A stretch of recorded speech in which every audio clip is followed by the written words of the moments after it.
Bonjour à toutes. Bonjour. Bonjour.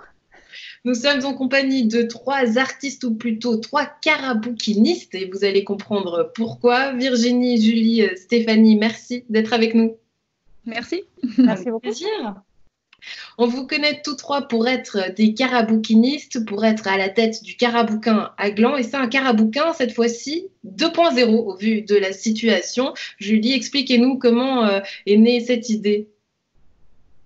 En fait, il s'agit d'un Corona bouquin, on pourrait dire, voilà, on a voulu continuer à faire notre travail de lecteur, lectrice public, pardon, en cette période de confinement pour permettre aux gens de continuer à avoir accès à des œuvres via la lecture, des textes issus du domaine public, et on les diffuse sur le blog du Carabouquin tous les jours. Ça, c'est pour une partie des choses. L'autre partie, vous rassemblez au fait des histoires que vous lisez en fin de semaine aux gens. Toujours avec vous, Julie, est-ce que vous pouvez nous expliquer le concept?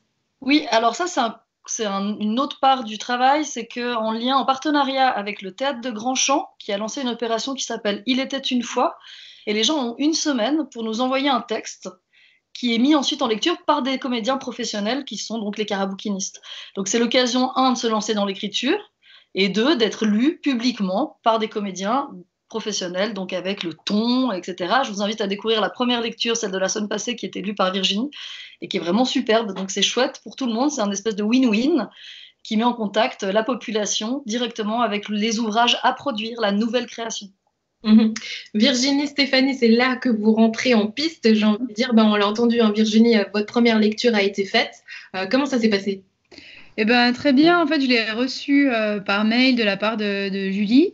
Et puis, j'ai eu le temps quand même de la lire tranquillement avant de faire mon petit enregistrement. Donc là, je suis dans le lieu où j'enregistre mon atelier. J'enregistre avec ceci. Voilà. J'ai mon petit micro Zoom qui fonctionne super bien. Et il faut s'y faire un peu. Les premières fois, ça fait un peu bizarre parce qu'on se sent très seul. Et puis, les comédiens, on n'aime pas trop être tout seul. Et voilà, au fur et à mesure, on commence à comprendre qu'on est en lien quand même, comme dans le cinéma en fait, et que ça va se faire plus tard en fait. Mais ouais, c'était super, d'autant plus que le texte était vraiment sympa, et puis c'est hyper émouvant en fait de lire quelque chose d'une jeune personne. Mhm. Stéphanie, pour vous, je ne sais pas si l'expérience est déjà produite ou pas encore. Comment vous vivez cette situation?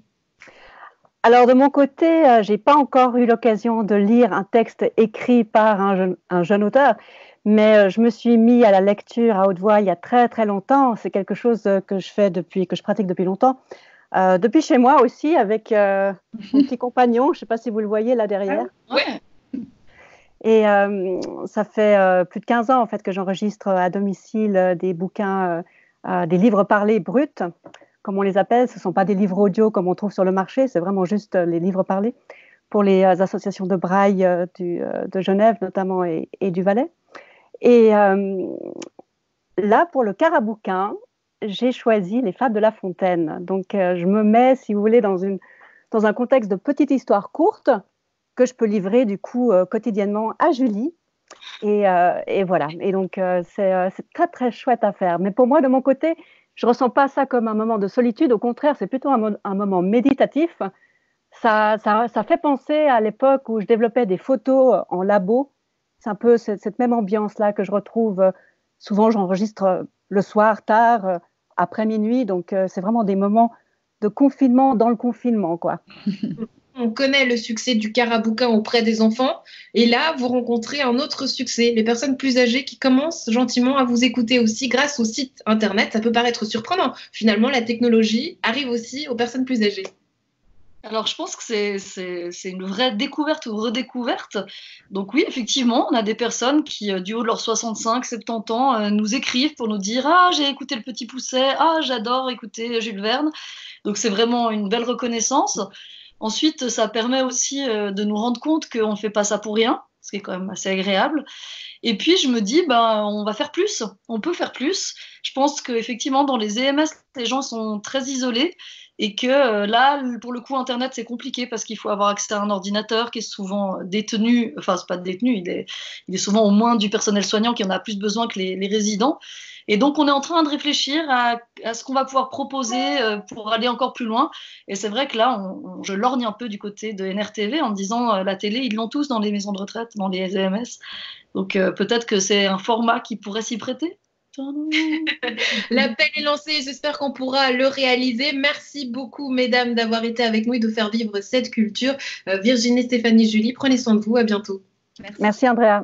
Merci beaucoup, à bientôt.